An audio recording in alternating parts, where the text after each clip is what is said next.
कि एक हिरण और हिरणी घूम रहे थे कहीं, पानी पीने को उनको भी चाहिए था, लेकिन जहाँ पानी पीने गए वो पानी इतना कम था कि वो दोनों नहीं पी सकते थे। उसने तो कहा तू पी, उसने कहा तू पी, दोनों ही मर गए। तो पास में से कोई लोग आए तो उन्होंने कहा तो शिकारी नहीं दिख रहा, इनके कहीं तीर भी लगा हुआ नहीं है कि इन दोनों ने कैसे मौत हो गई इनकी। तो आपने मुझे क्या जवाब दिया? नेह घणो जल थोड़ो, तू पी कहवता दोनों तजो शरीर।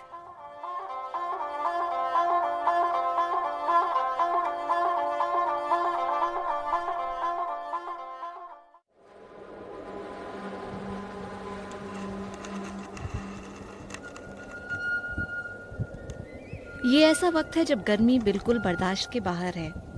जुलाई का महीना भी निकल गया, बारिश का नामो निशान तक नहीं है।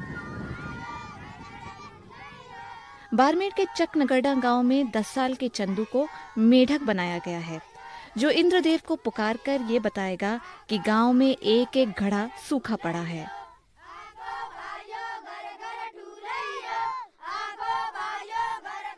चंदू के नेतृत्व में ये जुलूस घर घर जाकर अनाज इकट्ठा करता है।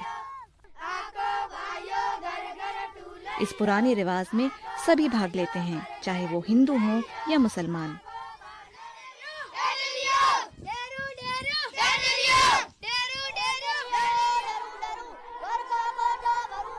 आखिर में गांव के सूखे तालाब के पास जमा होकर दिन भर की अनाज की कमाई को गुड़ के साथ पकाया जाता है और इंद्रदेव को चढ़ाया जाता है।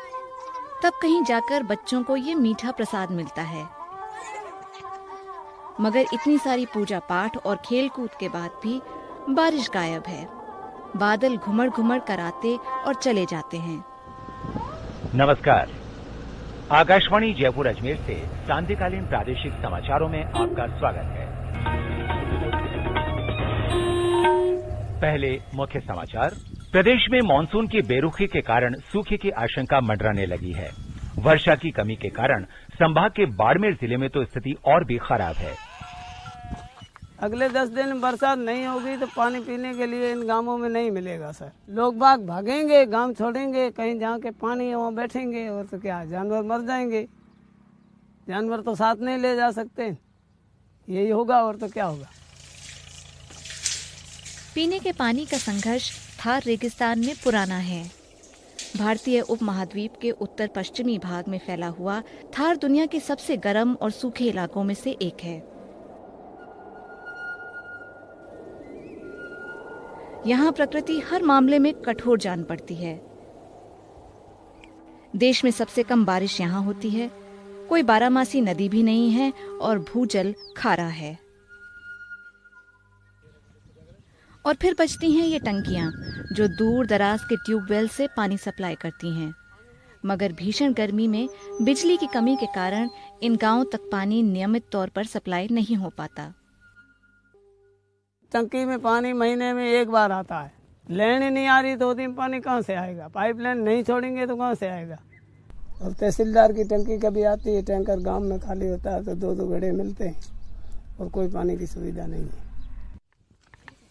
स्थिति तनावपूर्ण जरूर है, मगर इससे यहाँ के लोगों के जीने के जज्बे में कोई कमी नहीं दिखती। 90 साल की किशनी अब उसे हंसी में उड़ा देती हैं। वो सूखे के दिन जब पीने का पानी जोधपुर से रेलगाड़ी में लादकर बाड़मेर तक भेजा जाता था। मीलों पैदल चलकर वो ट्रेन तक पहुंचती और फिर पानी घर तक लाती। पर अब ऐसा नहीं है। इनके परिवार के पास खुद का टांका है, ठीक घर के बाहर। इससे घर की बहुओं का जीवन बहुत बेहतर है।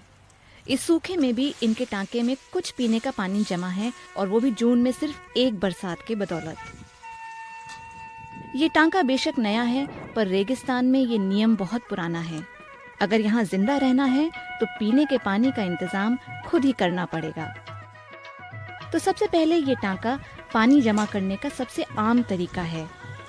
आप जमीन के नीचे एक पक्का टैंक बनाते हैं और उसके चारों ओर एक ढलान वाला आगोर यानी कैचमेंट। आगोर को साफ सुथरा रखा जाता है और टैंक में पानी के प्रवेश स्थान पर जाली लगाई जाती है, जिससे किसी भी प्रकार का कचरा बाहर रोका जा सके। बारिश होने पर आगौर पर पड़ने वाली हर एक बूंद सीधे टैंक में जाकर गिरती है। यहाँ जो पूंजी जमा हुई वो है स्वच्छ शुद्ध पीने का पानी। अगर अच्छी बारिश हो तो एक टांका 30,000 लीटर से लेकर 1 लाख लीटर तक पीने का पानी इकट्ठा कर सकता है, जो लगभग 6 से 8 महीने तक काम आ सकता है। बरसात का पानी अगर साफ टांके में रहेगा तो आपको साल भर में साफ करने की भी आवश्यकता नहीं है। अगर आप साफ पानी उसमें लेते जा रहे हैं और उस पानी के टांके पे अगर एक हैंडपंप लगा दिया तो पानी गंदा होगा ही नहीं। कैसे होगा पानी गंदा बताइए? उसमें कुछ गिरेगा ही नहीं। आपका साफ पानी जा रहा है, हैंडपंप से पानी निकाल रहे हैं, कितना स्वच्छ स्वास्थ्यकर पानी हम उससे पी पाएंगे।